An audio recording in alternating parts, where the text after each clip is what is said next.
নমস্কার,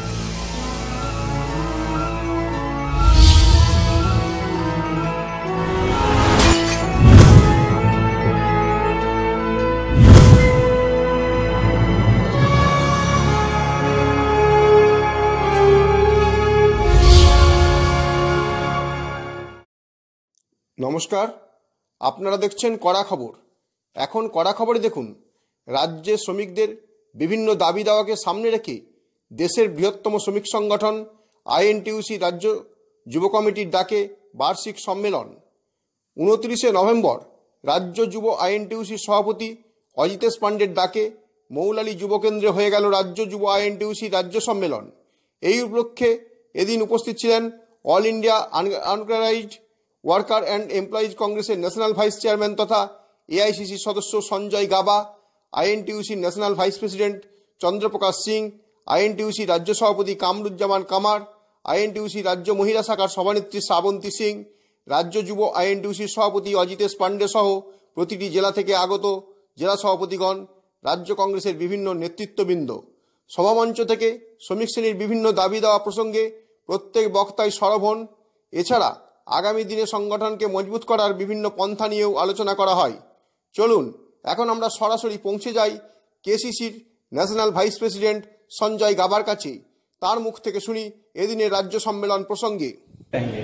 आज का जो हमारा यूथ इंटर का कॉन्फ्रेंस है plus food and drink federation का भी कॉन्फ्रेंस साथ में किया गया है। ये करने का मेन उद्देश्य है कि जिस हिसाब से देश की आज दुर्गति हो गई है भाजपा राज में, सारी सरकारी संपत्तियों को बेचा जा रहा है, रोजगार का अता पता नहीं है, रोजगार बर्बाद हो चुका है, देश पिछले 4 दशक की सबसे ज़्यादा बेरोजगारी झेल रहा है, 150 लाख करोड़ से ऊपर हमारे ऊपर कर्जा बढ़ चुका है, 200 लाख करोड़ से ऊपर। तो इन सब मुद्दों को लेकर आज हम यहाँ पर बैठे हैं, चर्चा कर रहे हैं कि आने वाले 4 महीने में जो लोकसभा के इलेक्शन हैं, ट्रेड यूनियन की हेल्प से लोगों के बीच जाके सरकार को, मोदी सरकार को उठाने का, उनको हटाने का क्या हम लोगों ने क्या अब आगे रूपरेखा बनानी है, उस पर आज हमारी चर्चा है। तो क्या संदेश देना चाहेंगे इधर जो आईएनटीसी वाले हैं बंगाल को, उसके लिए? मेरा संदेश बंगाल की जनता को इतना है कि सिर्फ थोड़ी सी बात समझ लीजिए कि जो न्यूज़ में दिखाया जा रहा है, जो नोएडा की मीडिया दिखाती है, वो सच नहीं होता है। उसमें मैं समझता हूँ 95% 98% आपको झूठ दिखाया जाता है, आपको आई वॉश करने के लिए दिखाया जाता है। अभी आप आज से 10 साल पहले आपकी बचत ज़्यादा थी या घर की बात कीजिए, छोड़ दीजिए, अभी मैं किसी कांग्रेस की बात नहीं कर रहा, मैं ममता बनर्जी जी की बात नहीं कर रहा, या मैं किसी की बात नहीं कर रहा। मैं सिर्फ ये कहना चाहता हूँ कि आज से कुछ साल पहले की महंगाई, आज की महंगाई पे आप देख लीजिए, रोजगार बेरोजगारी पे आप देख लीजिए, देश की सरकारी संपत्ति प्राइवेट को बेचने से आपको क्या फ़ायदा हो रहा है, क्या नुकसान हो रहा है, आप वो देख लीजिए, सरकारी उपकरण को बेचने से आपके भविष्य में क्या फ़ायदा होगा, क्या नुकसान होगा, आप वो देख लीजिए, बच्चों की शिक्षा कितनी महंगी हो गई है, आप उस पर चर्चा कर लीजिए। तो ये सब मुद्दों को देख करके आप आने वाले समय में अपने वोट को तय कीजिए।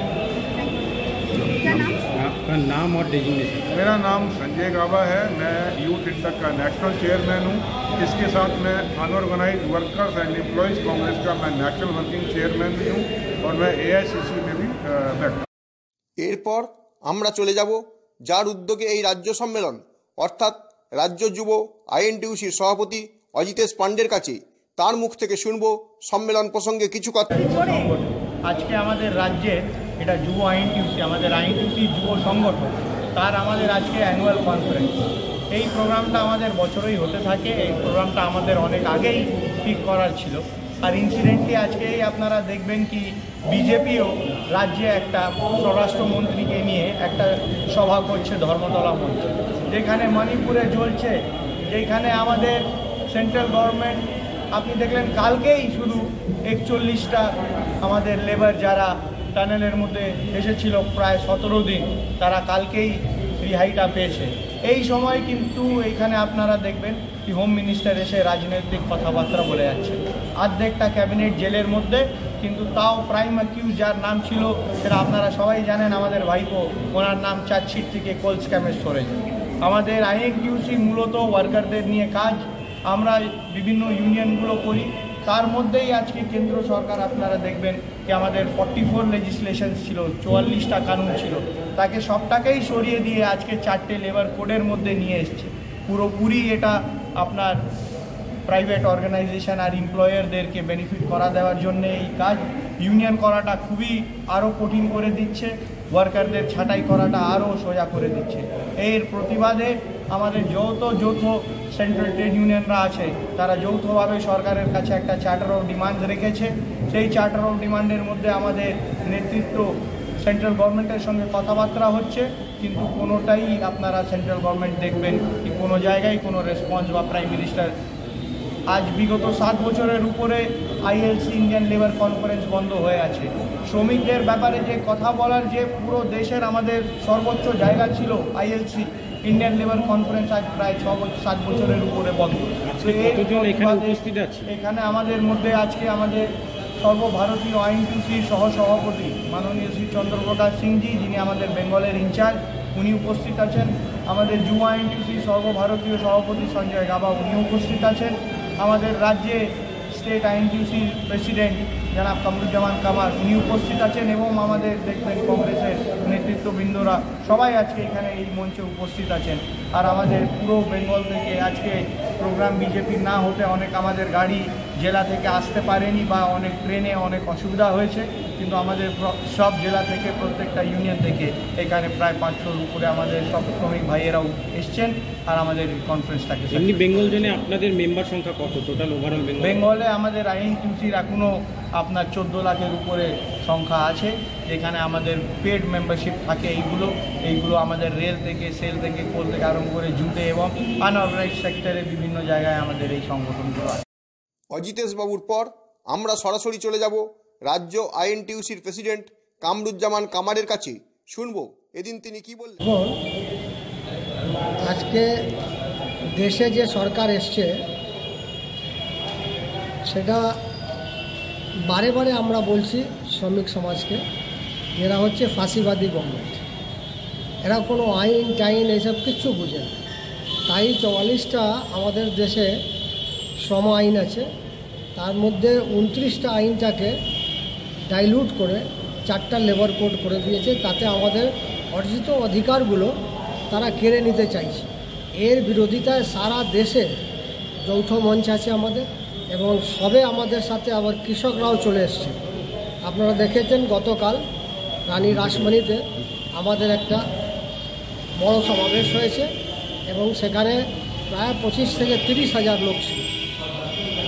এবং দেখুন, আজকে যারা রিটায়ার হচ্ছে তাদের একমাত্র জীবিকা পেনশন, ওই পেনশনটাকে বন্ধ করে দিয়ে নতুন পেনশন মানে এনপিএস, নিউ পেনশন স্কিম নিয়ে আসতে চাইছে। তার বিরুদ্ধে আমরা সব জায়গা লোকজনকে বলছি, এবং আশা করি সামনে মাসে একটা অল ইন্ডিয়া একটা স্ট্রাইক হবে, যাতে পুরনো পেনশন স্কিমকে রাখা যেতে পারে। তাতে রেল আছে, ডিফেন্স আছে, ইঞ্জিনিয়ারিং আছে, পেট্রোলিয়াম আছে, সবাই একসাথে আমরা এই ব্যাপারে আমরা 9 তারিখে, আগামী 9 তারিখে চিত্তরঞ্জন লোকোমোটিভে একটা কনভেনশন টাইপের মিটিং রেখেছি। এই যে আজকে আপনাদের কনভেনশন হচ্ছে, আজকে অ্যানুয়াল কনফারেন্স হচ্ছে, এটা থেকে কি বার্তা দিতে চাইছেন আপনারা? এটা দিয়ে আমরা বার্তা দিতে চাইছি যে আজকে শ্রমিক সমাজ আজকে বিপন্ন, অর্জিত অধিকারটাকে কেড়ে নিতে চাইছে।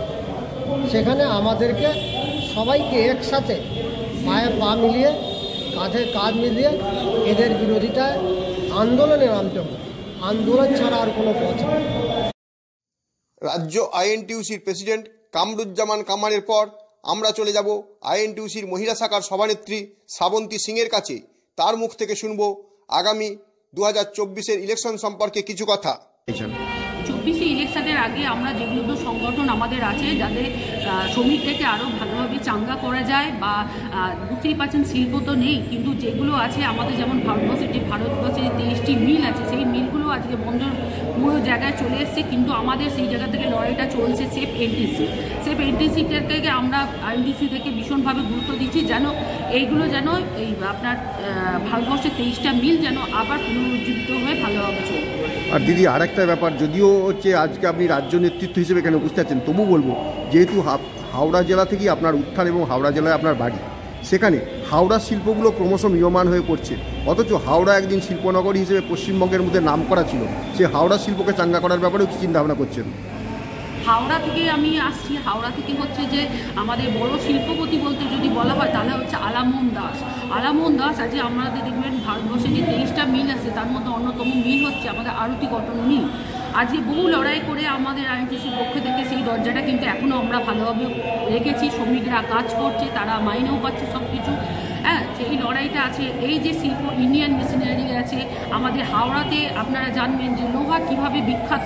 আজকে প্রত্যেকটা ঘরে দেখা যেত যে আপনাদের প্রত্যেকজন লেদ মেশিন চালিয়ে শ্রমিকরা একটা দুটো লেদ মেশিন করে তারা খাচ্ছে, কিন্তু সেই ঘরে ঘরে যে ক্ষুদ্র যে আমাদের শিল্পগুলো সেগুলোও কিন্তু আজকে বন্ধ হয়ে গেছে প্রায়। তারা কী করছে, সেই শ্রমিকরা যে টোটো চালক হিসেবে করছে।